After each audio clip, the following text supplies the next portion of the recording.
Hello and welcome to The Royals from The Times and The Sunday Times with me, Kate Mancy. And me, Roya.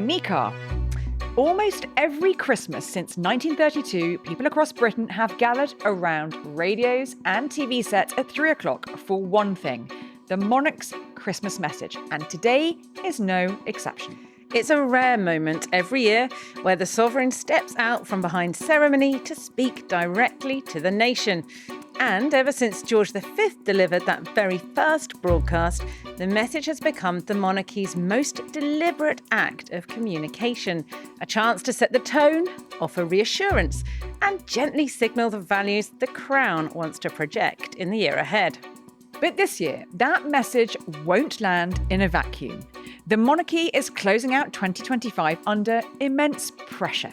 The scandal surrounding Andrew Mountbatten Windsor has reignited questions about accountability, privilege, and trust, just as support for the institution hits an historic low. And of course, it isn't the first time a Christmas message has landed amid royal turmoil. From the fallout of the Annus Horribilis to the aftermath of Diana's death, the Christmas broadcast has always been more than just a message. It's a test of the palace's judgment, tone, and timing. And all of this sits on top of a deeper challenge. In an age shaped by transparency and social media, do the old rules of royal messaging still work? Should the message be on TikTok, not TV? To help us answer these questions, we're joined by someone who's been thinking, writing and reporting on the monarchy for decades. Peter Conradi is Europe editor for The Times and The Sunday Times and author of royal books including The Great Survivors, How Monarchy Made It into the 21st Century, has it, Peter? And The King's Speech, which tells the true story behind the events shown in the film with the same name, which no doubt is showing somewhere this Christmas. Peter, welcome to The Royals. Thanks very much. Pleasure to be here. Great to have you. So, Peter, today we're asking this. What can the monarch's message achieve in a year like this? How has the royal message changed, or has it not changed quite enough as the world moves on around it? And crucially, what does the king need to say, and what might be his most important broadcast to date? Now, Peter, you've been foreign correspondent, Europe editor, biographer, cultural commentator. But what is it about the monarchy that draws you in again and again? I suppose, as so often happens with journalism, I got into writing about monarchy rather by chance about 15 years or so ago, but became fascinated by it. I suppose not so much by the sort of day-to-day, week-by-week stuff that both of you cover so well. Although, I obviously read all these twists and turns just like any other avid news consumer. But, in my case, rather the institution of monarchy itself and how it functions. And I mean, that means in a historical sense, how the monarchy has evolved over the years, I suppose over the centuries. But also my current job as Europe editor of the Sunday Times, also looking at Europe's six other monarchies, which we Brits often forget actually exist, about how they function, I suppose, and the differences and the similarities with our own, which means also looking at the way that they've survived and how the majority of others that we used to have in Europe haven't. Peter, you recently wrote a fascinating piece for us on the Sunday Times about the pressures facing the monarchy and looking at European monarchies as well. When you look at the sort of turbulence that the Windsors have been through this year, how do you compare it to other periods of choppy waters that we've seen them go through over the decades that you've reported on? Look, this has obviously been a very, very difficult year, most obviously because, as you say, the deepening scandal surrounding Andrew Mountbatten Windsor. And it's been all the more damaging because it's come at a time, I think, where the institution itself seems to have been suffering one of these periods of fragility that we see over time from year to year. So, it got through the death of the late Queen in September 2022 remarkably well. In the time, there was sort of some speculation that some of those other 14 countries, Australia, New Zealand, Canada, and so on, who also have our monarch as their head of state, would take that opportunity of the change of reign to peel away. That hasn't happened. And I think, the current Queen, Camilla, has also been accepted by the people as a whole in a way that, would scarcely have seemed possible at the height of Charles's battles with Diana back in the 1990s.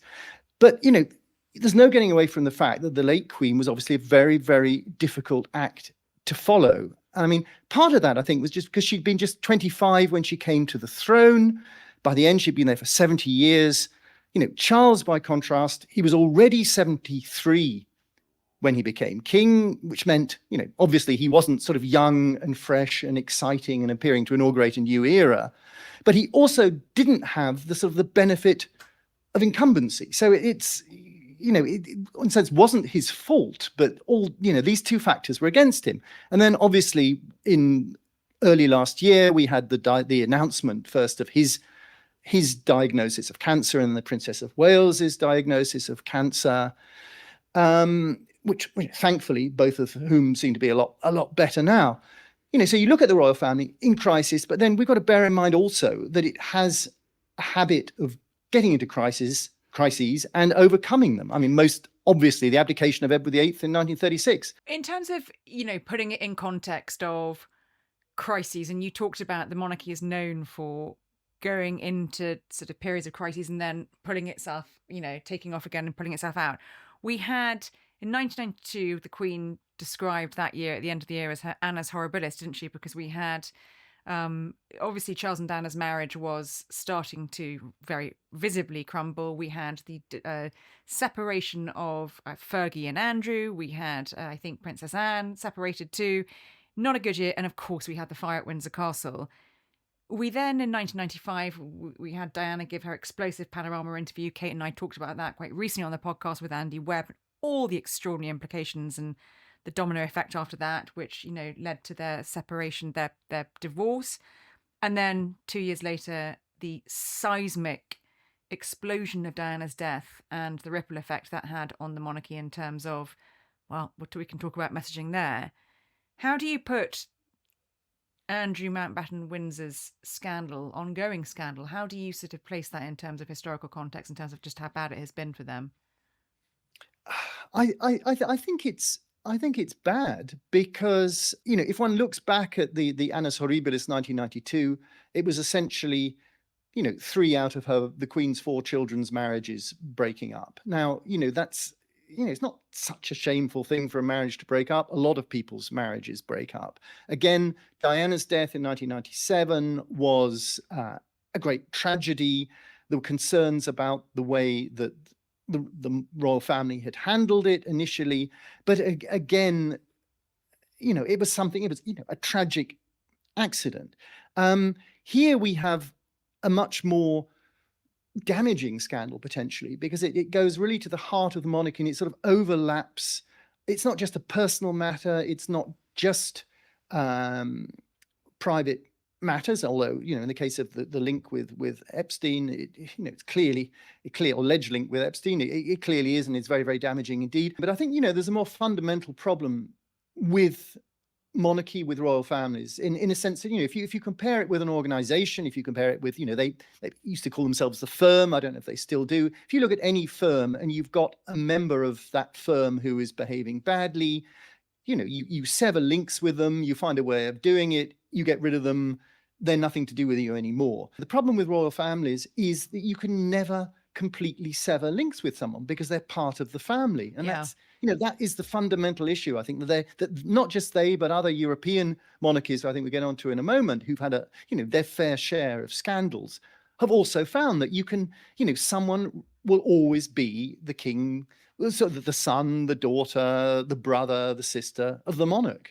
And there's no getting away from it. We must say that he's always denied any allegations of wrongdoing. So when you look at the kind of the pressure, the scrutiny and the public mood around the family as a unit, like you say, what themes do you think a Christmas message from the king could possibly address in a year such as this one? I mean, he's obviously not going to dive into the Andrew problem, is he? That is not going to be in the Christmas broadcast. No, but it's going to be the elephant in the room, isn't it? So how do you talk about family togetherness at a time when we've seen him out riding in the rain while the rest of the family are invited into Buckingham Palace for lunch? We know that the whole family who spend Christmas Day with the King and Queen at Sandringham, all after lunch gather round to sit and watch the broadcast with him. Everyone except Andrew, who's not going to be doing that because he's not going to be there. Anyway, what would you advise the king to say in his Christmas message? If you did work in PR, Peter, which we know you don't, but if you did. If I did, and if I were as a wise owl who's observed monarchies for decades, what would you advise King Charles to say to get round the elephant in the room? Oh, goodness me. I mean, he is damned if he does and he's damned if he doesn't, isn't he? I mean, that is the problem. I mean, what an elephant it is. I suppose we mentioned earlier that 1992, the so-called annus horribilis, when everything appeared to go wrong. I mean, so what happened on that occasion? On that occasion, I mean, interestingly, the Queen didn't repeat the phrase annus horribilis in her Christmas speech. Well, that was the Guildhall speach, wasn't it? It stuck by then. then. It was indeed. And she kind of cleared it out the way, didn't she, before the Christmas message, which was quite a smart way of doing it, really. Yeah, and I mean, what she did was that, I was looking back at her words, and I mean, what she said was merely, like many other families, we've lived through some difficult days this year. So people watching that would have said, oh, yeah. Understatement of the century. Precisely. So, they managed to, she didn't speak, she didn't kind of go into the personal stuff of her children's marital breakups. And I mean, again, in 1997, which was 4 months after Diana's death, obviously she had to speak about Diana's death, and she could mention Diana's death directly. She had to mention Diana's death directly. But she also kind of coupled that with her and Philip's golden wedding anniversary that had also fallen that year. And again, looking back at what she said, then she spoke about the shock and sorrow mingled with happiness that she and Philip had experienced. So, there's been attempts in the past, not so much to relativize things, but to, kind of soften them a little bit. And I suspect that they will attempt something similar this year, but I think we will hear very soon how they get around it. If we look at briefly the three messages he's done so far, what he's talked about in 2022, the first year of his reign, it was very much, there was the sort of referencing of his mother. He did it from St. George's Chapel, Windsor, paying tribute to her, where she's buried. And he talked about community hardship and the generosity of volunteering. 2023, he was at Buckingham Palace overlooking the Victoria Memorial, and that again was all about volunteering, the environment, shared values in a global conflict, echoes of Ukraine-Russia conflict there. And last year we had a real break from tradition. He was at the Fitzrovia Chapel. It was a rare break from recording the broadcast at a royal residence. Obviously, that was a year in which he'd announced his cancer diagnoses, both him and the Princess of Wales. And he paid tribute to healthcare workers who had supported him and who support so many others. And I think this year, given we've just had that address to the nation that he's just done for Stand Up to Cancer, delivering that news that his treatment's going to be reduced in the new year. He's not in remission yet, but he said it was good news, didn't he? Good news and a personal blessing. I think there's an opportunity for him, again, to talk about, the good news, the good health news, the importance again of early screening. I suspect he'll pay tribute to healthcare workers again. I think that'll be possibly a big point of his speech, and it'll be an optimistic one. Yeah, and I think that, he can't ignore either some of the speeches that he's given in those 3 inward state visits where he's talked about, increasing challenges around the world. That seems to be a kind of recurring theme of the year with, Russian invasion of Ukraine, that the aggression continues. I think, he has talked a lot about this year. I wouldn't be surprised if he decides to talk about the challenges we face as a kind of global community. What would your crystal ball say, Peter, with regards to what the king should or could say? European togetherness will be in there, maybe a little bit of. Oh, I think that's always a bit sensitive, isn't it? European togetherness. But I think between the two of you, you've actually done a much better PR job than I could have done on suggesting what he could talk about. So, he could, as you say, sort of as the starting point of his not complete recovery, but he's certainly doing much better health-wise. I mean, no one is going to complain if he starts saying positive things about the National Health Service, about health generally, about caring and that kind of stuff. Maybe he might then, conceivably find a way of just avoiding this elephant, the Andrew elephant that we were talking about, and might just, not mention it at all. But I think he won't mention it. Will, How can he mention it? How can he mention the former Prince Andrew and former Duke of York in a Christmas message? That would be a buzzkill, Christmas buzzkill, and he won't do it. How will he do it? Well, I bow to your superior knowledge. I suspect he probably won't, but he will get a lot of adverse press. That would be the headline if it was. That's what we'd all be writing about. I think he's hoping everyone will, they won't forget, but I think he's hoping people on Christmas Day will not be thinking about Andrew Mountbatten Windsor. But for many people sitting around, it's a family tradition. People put the television on. It's a kind of cozy Christmas Day, part of the Christmas Day celebration. But for monarchy, it's something far more deliberate, isn't it? I mean, it sets the national tone and the values for the year ahead. And it's a rare point of direct communication, which we don't see very often. We see him talking to members of the public and we report on that. I mean, you've written in depth about the King's speech and how these speeches sort of come about. Tell us a bit about that. The George VI radio broadcast was a rally to the nation in 1939 after Britain declared war on Germany. So how has the Christmas message evolved historically, Peter, from what you know, and what role has it played in those key pivotal moments for the nation?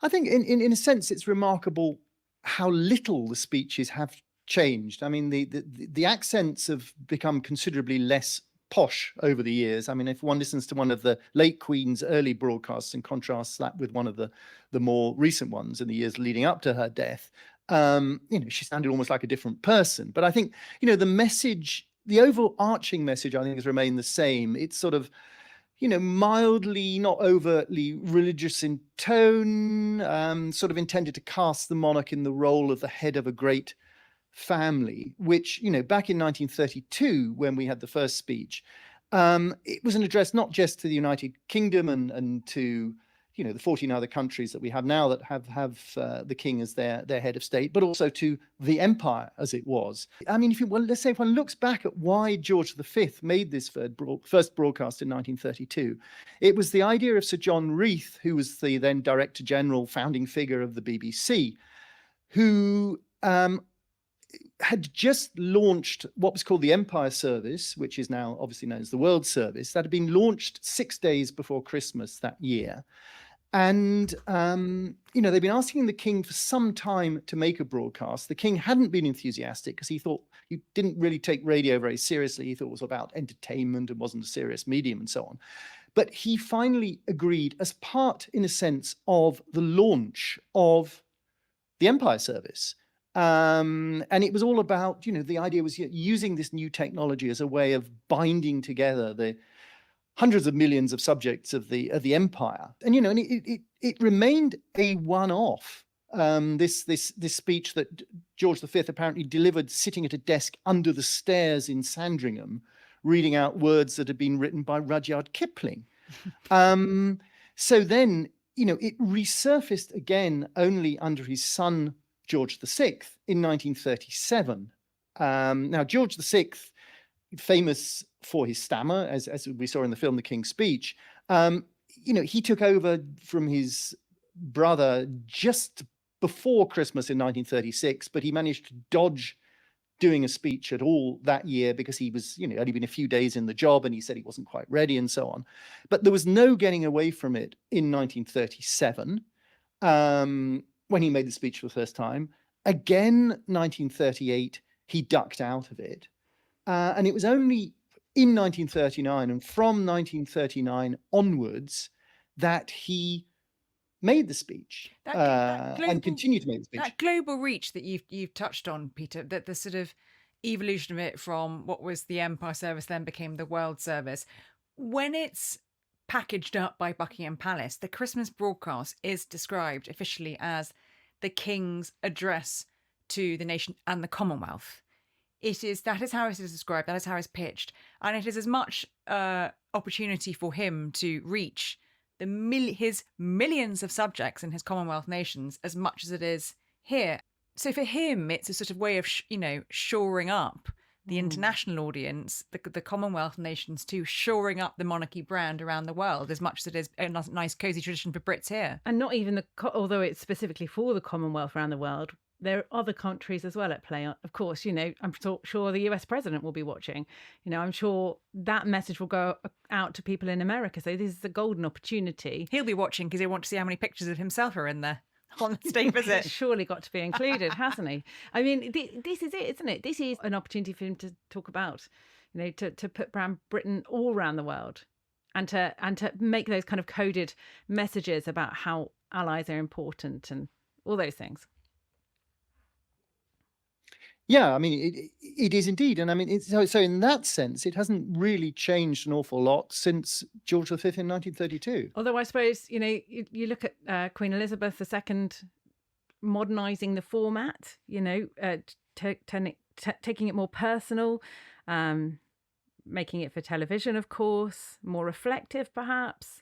We sort of joked at the beginning of the programme, didn't we, about it being a future TikTok or something like that. But that, it's changing, it's morphing, you've got to address a generation for a different era. Yeah, I mean, I think you can look back. I mean, so it started on radio, and then in 1957, for the first time, it was on television. And that was, the royal family had been reluctant to have it on television.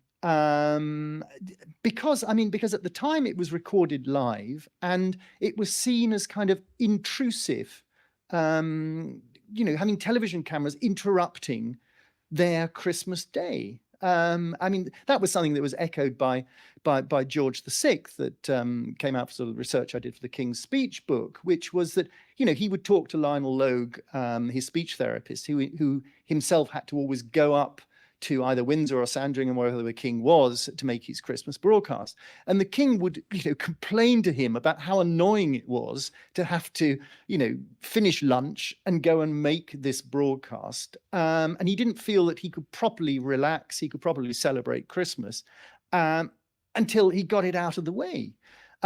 These days, it's not done live. It doesn't need to be done live. But you're right. Formats have changed. We had the transition from radio to television, and now we've long since had the tradition from television to first just to the internet, then to social media, and so on. So yes, there is a need to modernize in that sense, to modernize the medium that's used. And I wonder how many 20-somethings who are not sort of sitting at home with their parents or with their grandparents or whatever. I mean, if they were sitting on their own, would they actually say, oh, it's 3:00, I must turn on the television and see what the king's got to say? And I fear not many, because perhaps they don't even have a television to start with. Well, I suppose that's why they're now reaching out to different audiences, isn't it, through social media. So we look at the Princess of Wales this year, launched her seasons. So with every season, she narrated a little video and put that out on her social media channels. So you had the King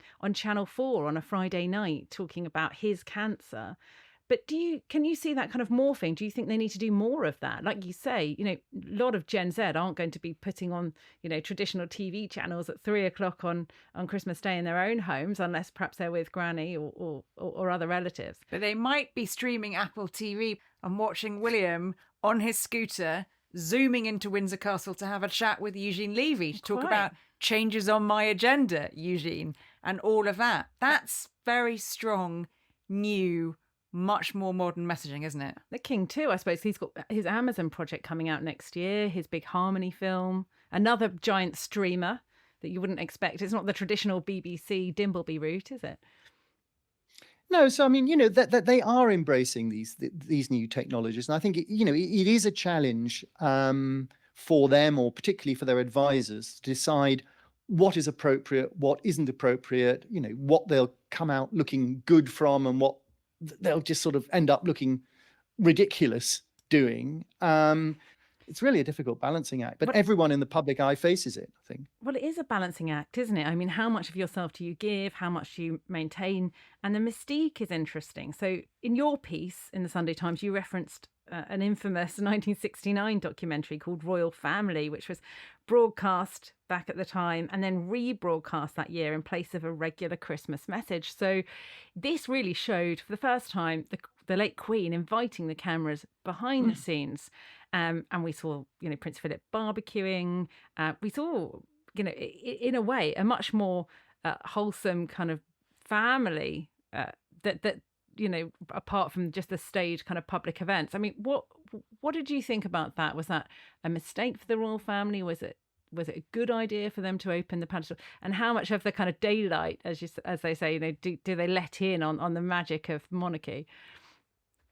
Yeah, I mean, in retrospect, that was absolutely extraordinary. But looking back on it, looking at the decision, so the catalyst for the broadcast was the then Prince Charles's investiture as Prince of Wales in July of 1969, and broadcasters around the world wanted footage of him from the palace, and the problem was that he hadn't actually done very much at that stage, so there wasn't an awful lot of footage that could be supplied. So the decision was taken to make a film that looked more broadly at the monarchy and at the royal family, at their role, what they did. And I think it was also part of a feeling then, as perhaps now, that things were changing, the world was changing. This was the 1960s. It was much more the swinging 60s. We weren't in the buttoned up 50s anymore, and so on, and that they weren't quite in touch with that. And interestingly, Prince Philip was a great modernizer, something maybe it's a bit forgotten these days, and he really played a driving role in organizing this whole thing. I mean, if you look at it now, it's almost like an early version of reality television. It was, it's about people kind of running a family business doing so with humor and fun and so on. It gave so much access to them, didn't it? It was unprecedented access to them, and actually, I mean, the general feeling is that most of the royal family, including Prince Philip, the great modernizer who pushed for it, came to really regret it, because not only was it then pulled very quickly, and you quoted in the piece that there was a quote from David Attenborough, who at the time was the BBC's director of programmes, and he accused the maker of the royal family, Richard Corsten, of, this is the quote, killing the monarchy, because the whole institution depends on mystique and the tribal chief in his hut.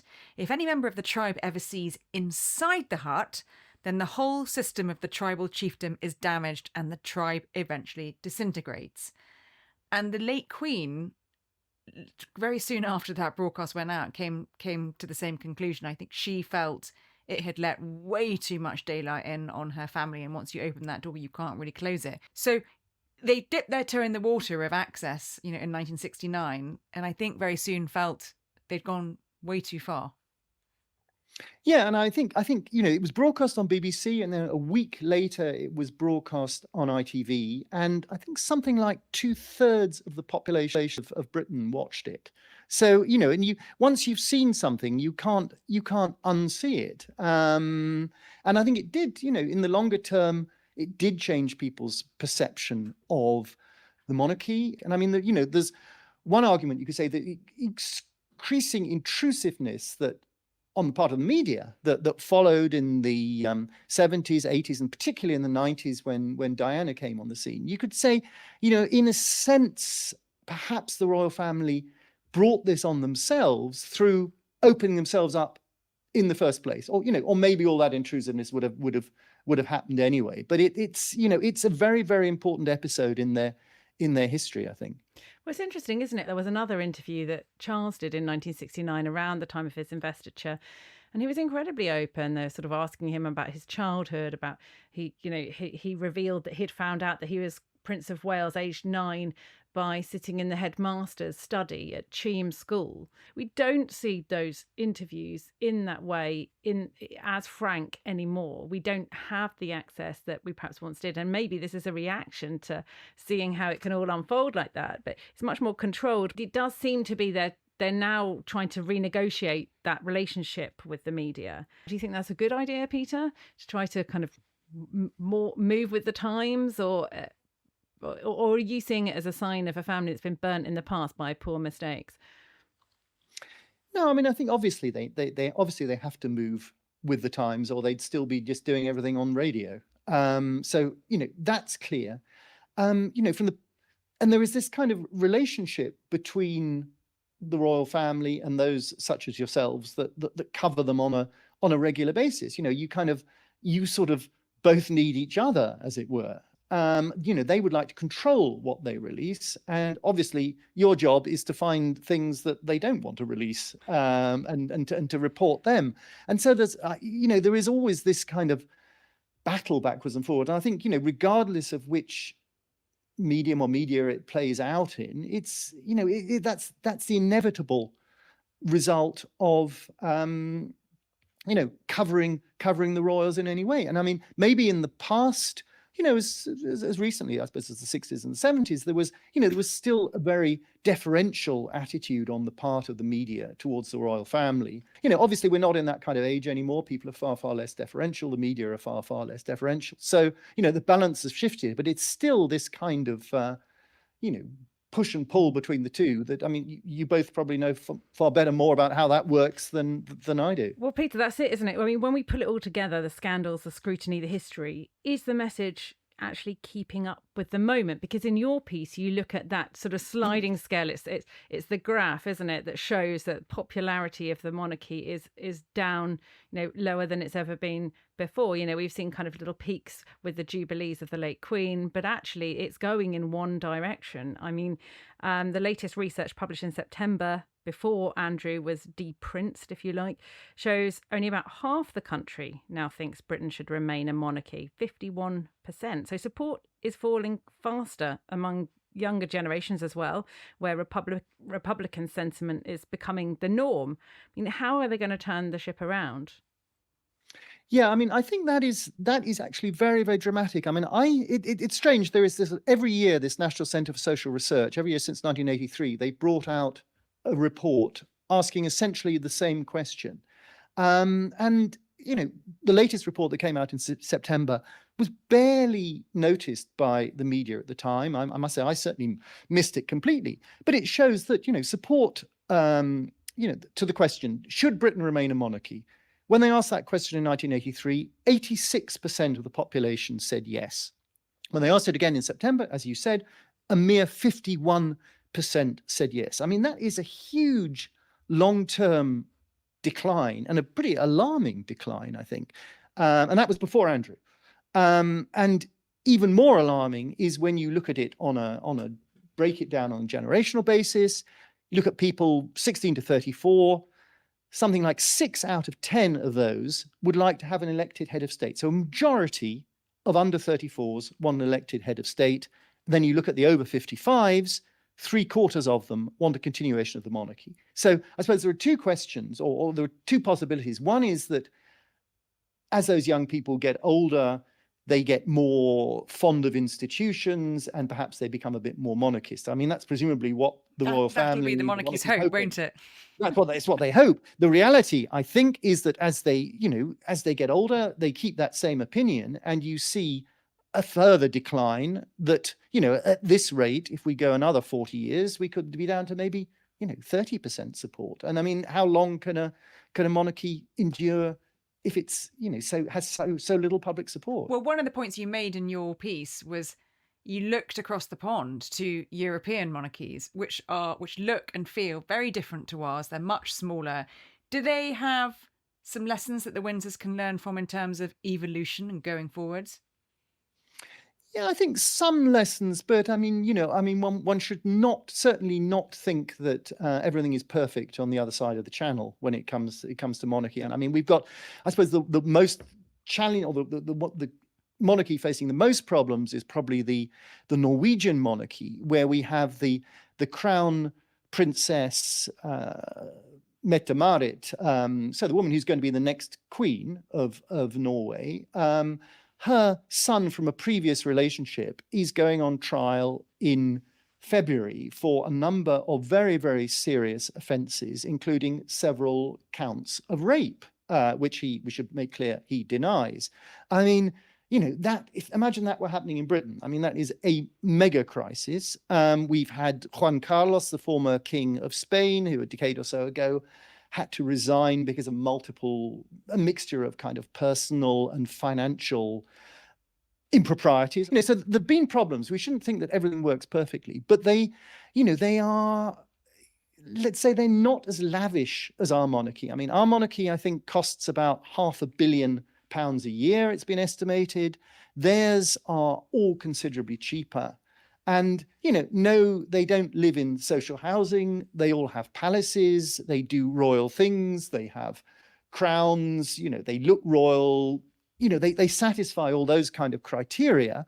But they don't have quite as many palaces as ours do. They don't have, quite as lavish budgets and so on. And, they're royal it light. appears to function quite well. They're royal light. They are indeed. So back to the Christmas broadcast. Finally, what would you? I want to ask you, Peter and UK, what would you like to see or hear the King say? If there's one thing you'd like, one point you'd like him to touch on, or theme you'd like him to go at, what would it be? I think it would be refreshing. I mean, we expect the King to talk a bit about his personal cancer battle, and throw it open, I think, to other people going through. And I think that is really important. I think he does need to acknowledge that it's something that touches every family in the country, and both here and abroad. And I think it would be really nice for him to acknowledge that, and the fact that it is something that we all need to come together to help with cancer research.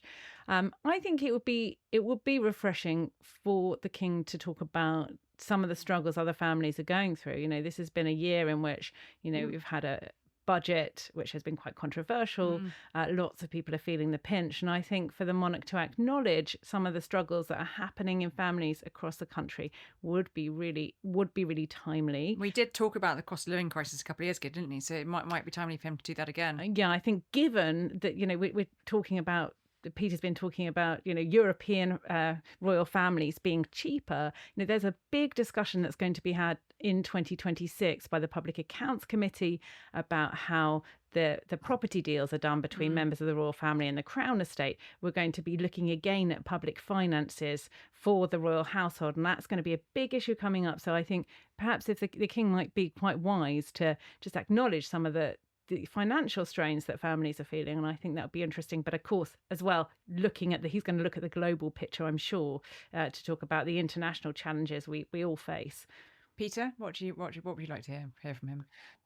I think, just sort of taking up those points, really, I think it would be, I don't live in Britain, I live in France, but I come back to Britain a lot. And my impression is, maybe from talking to people, but also from reading the media or so on, that there is quite a lot of negativity around at the moment. And I think that anything that he can say to sort of bring people together, to kind of cheer people up even, I think would be very, very welcome indeed, to sort of say, well, actually, things are not as bad as everyone says. Yes, there's a cost of living crisis. Yes, a lot of people are suffering financially at the moment. But, let's look at the positive. Let's look at, the great things that Britain has to offer.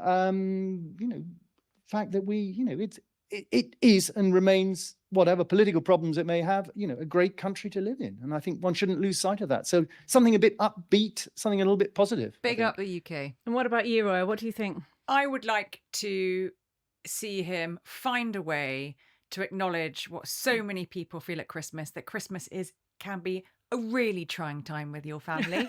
It's not always picture perfect. And he knows it better than anyone. And that goes the same for his family as well as everyone else's families.